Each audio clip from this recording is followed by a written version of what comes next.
जय श्री राम दोस्तों। आज मैं आप सभी को राम जी की बड़ी ही अनोखी कहानी सुनाने जा रही हूँ।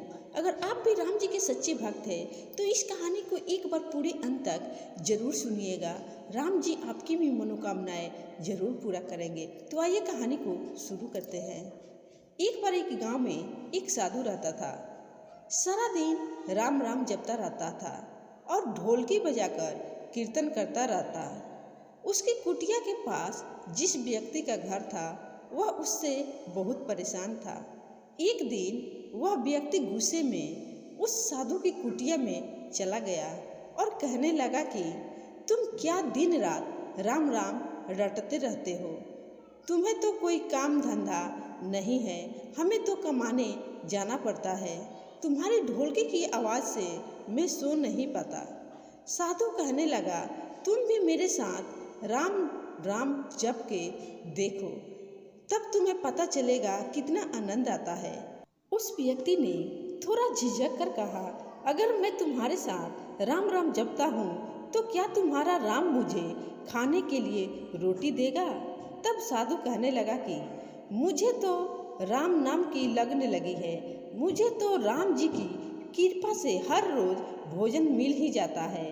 तुम भी राम राम जप के देख लो, मुझे भरोसा है भगवान तुझे खाने को जरूर देंगे। वह आदमी उस साधु को चुनौती देता है कि मैं तुम्हारे साथ आज राम राम का भजन करता हूँ। अगर तुम्हारे राम ने आज मुझे रोटी खिला दी तो सारी उम्र राम की भक्ति में लगा दूंगा। अगर नहीं खिलाई तो तुम ढोलकी बजाना बंद कर दोगे। साधु कहता है कि मैंने तो निष्काम भाव से प्रभु राम जी की भक्ति की है, लेकिन फिर भी मुझे तुम्हारी चुनौती मंजूर है। वह व्यक्ति साधु के साथ बैठकर राम राम का भजन कीर्तन करने लगा और मन में निश्चय करता है कि चाहे कुछ हो जाए मैं आज भोजन नहीं करूँगा।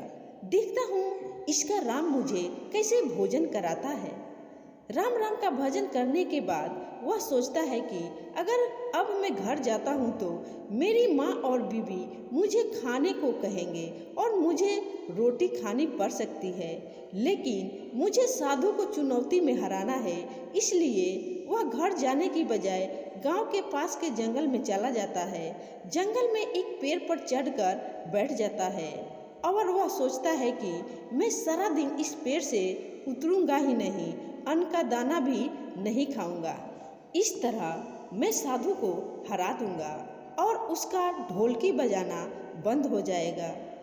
कुछ देर बाद उस जंगल से एक बंजारों की टोली गुजरती है और उन्हें भूख लगी होती है।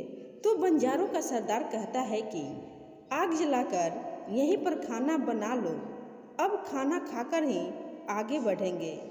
खाना बनकर तैयार हो जाता है और बंजारे खाना खाने ही वाले होते हैं कि इतनी देर में बंजारों को सूचना मिलती है कि पीछे से डाकू आ रहे हैं। तो बंजारों का सरदार कहता है कि हमें यहाँ से चले जाना चाहिए, डाकू हमारा सब कुछ लूट सकते हैं। वे बंजारे खाना वहीं पर छोड़कर चले जाते हैं। वह आदमी पेड़ पर चढ़ा सब कुछ देख रहा था। कुछ समय बाद डाकू वहां पहुंच जाते हैं और भोजन को देखकर डाकू कहते हैं कि खुशबू तो बहुत अच्छी आ रही है, लेकिन यह भोजन किसने बनाया? बनाने के बाद खाया क्यों नहीं? कहीं किसी की चाल तो नहीं हमें फंसाने की? हो सकता है इस भोजन में जहर हो। उसी समय डाकुओं के सरदार की नज़र उस व्यक्ति पर पड़ी। वह उसे नीचे आने का आदेश देता है। डाकू उस व्यक्ति से पूछने लगता है कि हमें मारने के लिए क्या भोजन तुमने बनाया है? वह बेचारा मिन्नतें करता है कि मैंने यह भोजन नहीं बनाया, इसमें जहर नहीं है, यह भोजन बंजारों ने बनाया है। आपके आने की खबर सुनकर वह यहाँ से भाग गए, लेकिन डाकुओं के आगे उसकी एक नहीं चली। डाकू उससे कहते हैं कि अब तुम्हें यह भोजन खाकर दिखाना पड़ेगा, क्योंकि हमें लगता है कि तुमने ही यह भोजन बनाया है और इसमें जहर मिलाया है। अब तुम ही सबसे पहले यह भोजन खाओगे। वह जिद पर अड़ा रहता है, मैं यह भोजन नहीं खाऊंगा, किसी कीमत पर नहीं खाऊंगा। डाकुओं का शक और गहरा हो जाता है। वे बंदूक की नोक पर उसके सिर पर रख कर कहते हैं कि तुझे यह भोजन आज खाना ही पड़ेगा, नहीं तो मैं तुझे गोली मार दूंगा। डाकू की बात सुनकर वह व्यक्ति डर के मारे वहीं पर भोजन करने लगा और मन ही मन उस साधु को याद करने लगा। और उस साधु को याद करते करते आंसू उसकी आंखों से बहने लगे। उसने कहा था कि मेरा निश्चय है कि राम नाम जप लेगा तो राम तुझे भोजन भी देंगे। उसके भोजन करने के बाद डाकुओं ने उसे छोड़ दिया। अब उसे विश्वास हो गया कि बंजारों को और डाकुओं को राम जी ने ही भेजा है। वह सीधा साधु की कुटिया में चला गया और जाकर उनके चरणों को प्रणाम किया और उन्हें सारा वृत्तांत सुनाया।